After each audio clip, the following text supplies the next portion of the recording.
Halo Onsedo Squad, bertemu lagi dengan saya Putra Onsedo dan kali ini saya akan menceritakan alur cerita film All for Nikki 2020. Oke, nggak perlu berlama-lama lagi, langsung saja yuk let's mulai. Kita bersama.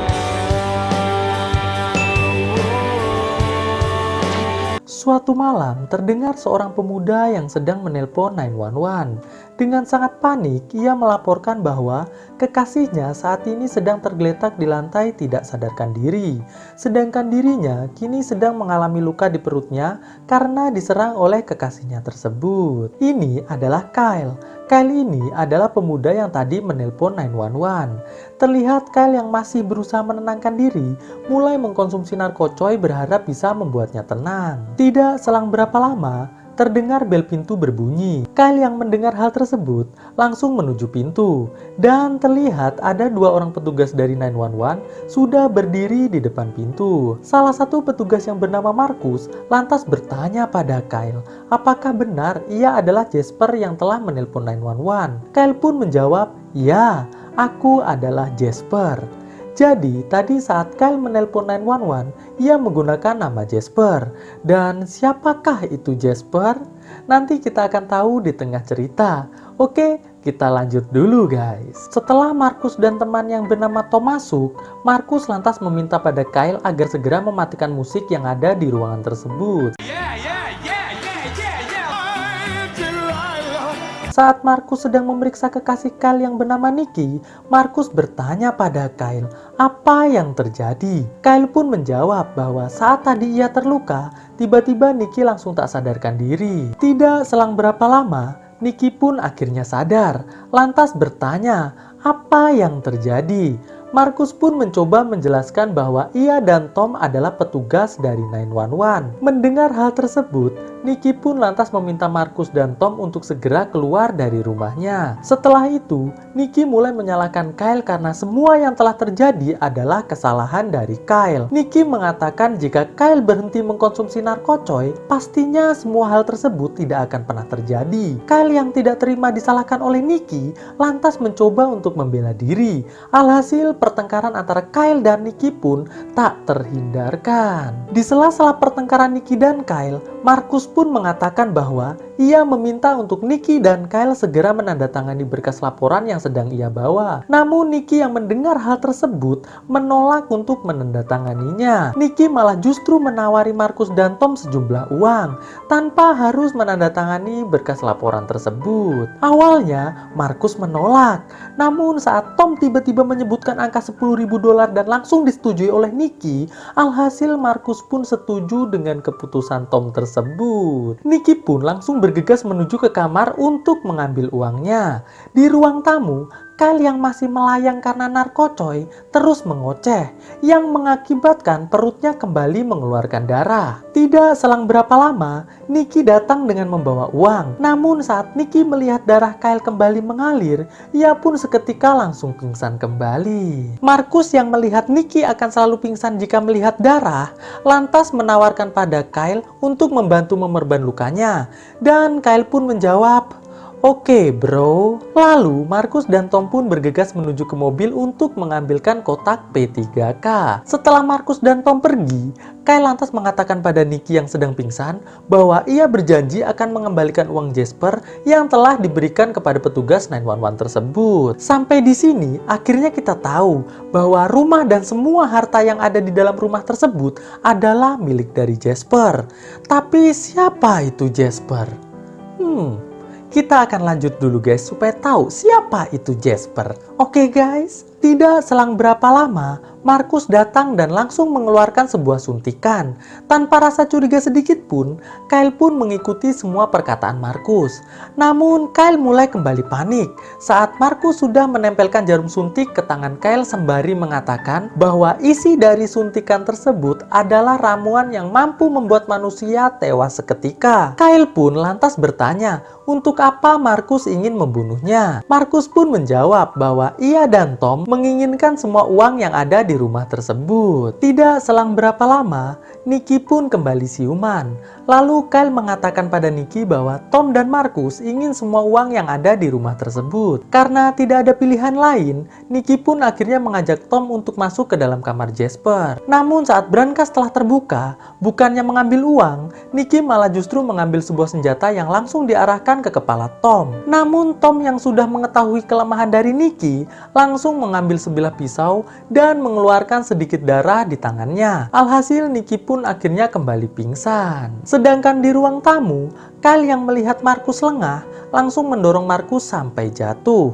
Tom yang melihat Marcus terjatuh lantas mengarahkan senjata milik Nicky ke tubuh Kyle. Alhasil, Nicky dan Kyle pun diikat menggunakan selang infus di sebuah kursi. Marcus pun lantas mengatakan bahwa mereka berdua akan ke mobil sebentar untuk mengambil tas agar bisa membawa semua uang yang ada di dalam brankas tersebut. Setelah Tom dan Marcus pergi, Kyle mengatakan bahwa ia sangat mencintai Nicky dan alasan Kyle kembali mengkonsumsi narkocoy adalah karena Nicky mengatakan bahwa anak yang sedang dikandung Nicky bukanlah anak Kyle. Nicky pun dengan sedikit kesal mengatakan bahwa ia mengatakan seperti itu pada Kyle dikarenakan statusnya sekarang ini masih istri sah dari Jasper. Di sini akhirnya kita kembali mendapatkan sebuah fakta bahwa ternyata Jasper adalah suami dari Nicky, sedangkan Kyle hanyalah pacar Nicky saja. Setelah itu, Nicky lantas meminta Kyle untuk menggoyangkan tubuhnya sampai terjatuh.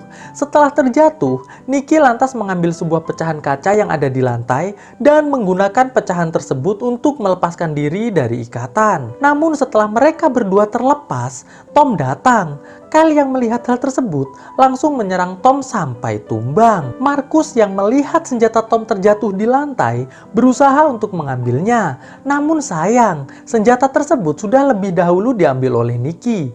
Nicky yang panik tidak sengaja menembak jari Marcus dan membuang kembali senjatanya. Kyle yang melihat senjata Nicky kembali tergeletak di lantai langsung mengambilnya dan mengheadshot Tom sampai tewas. Marcus yang melihat hal tersebut dengan sangat ketakutan langsung berlari pergi dari tempat tersebut.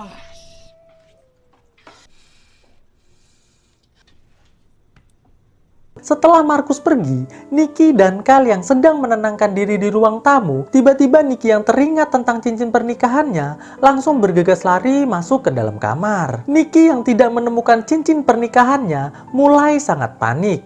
Nicky mengatakan bahwa cincinnya pasti diambil oleh Marcus. Kyle yang melihat Nicky panik lantas memakai baju milik Jasper sembari mengatakan bahwa ia berjanji akan mendapatkan cincin tersebut, dan Kyle pun juga berjanji bahwa ia tidak akan pernah mengkonsumsi narkocoy lagi agar kelak Nicky bersedia menikah dengan dirinya. Lalu Kyle pun bergegas pergi mengejar Marcus.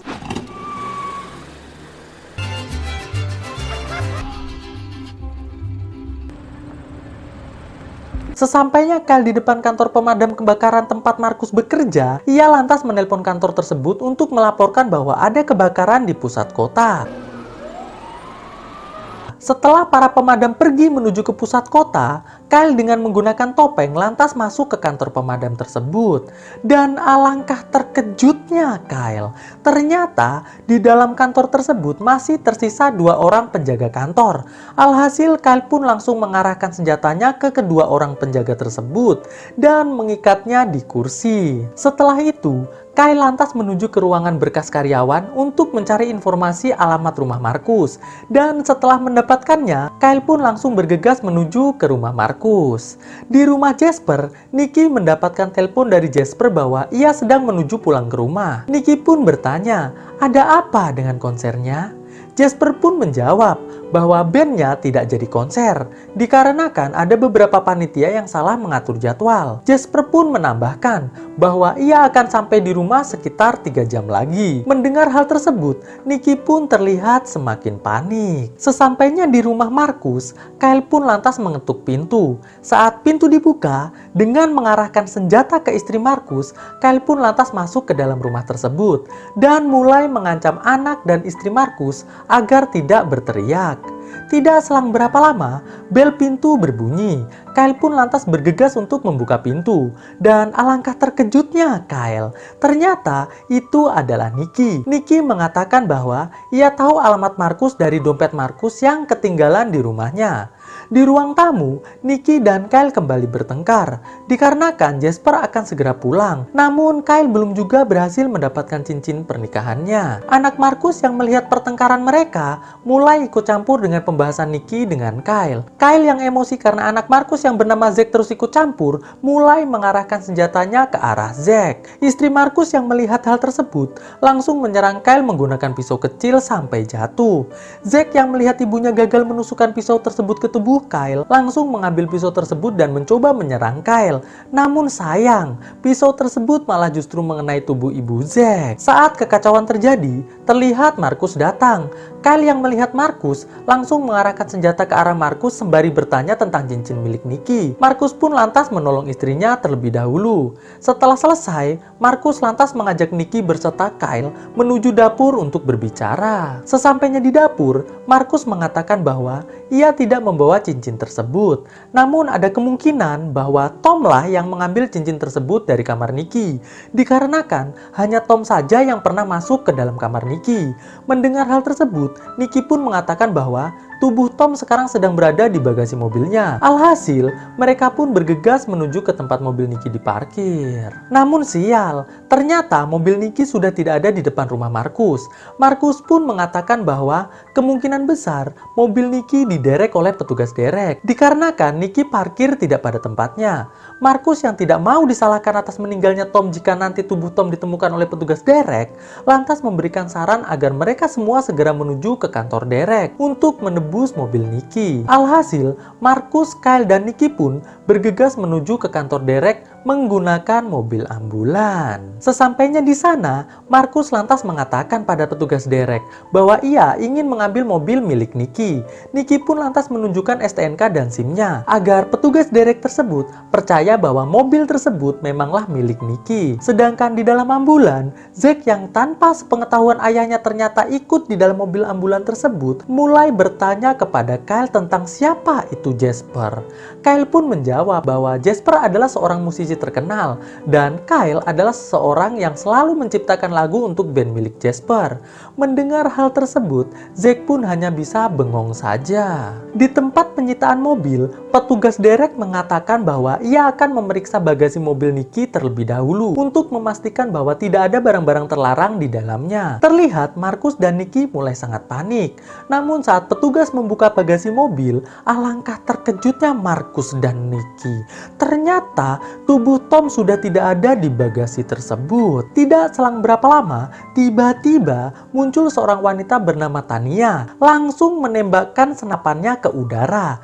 Markus yang terkejut dengan suara senapan Tania tidak sengaja mengheadshot petugas derek sampai tewas. Tania pun lantas mengatakan bahwa ia telah membuang tubuh Tom ke sebuah lautan. Jadi ia kini ingin meminta imbalan $50.000 atas jasanya tersebut. Markus yang mendengar hal tersebut lantas berkata bahwa ia dan Nicky tidak pernah meminta jasa dari Tania.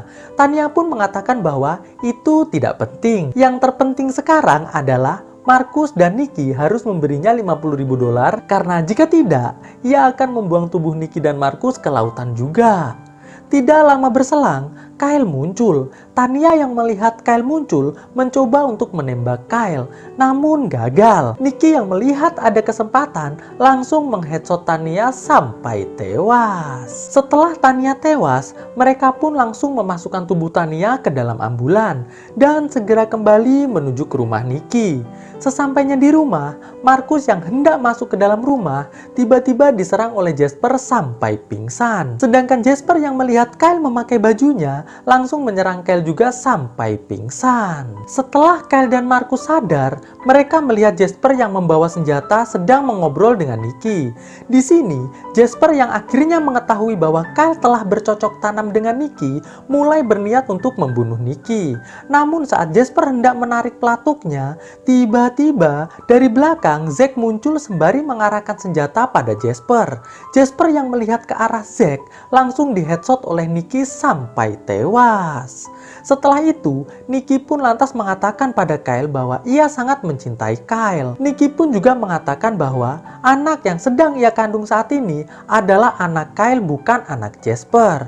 Mendengar hal tersebut, Kyle pun nampak sangat bahagia dan film pun akhirnya selesai. Oke guys, bagaimana menurut kalian filmnya?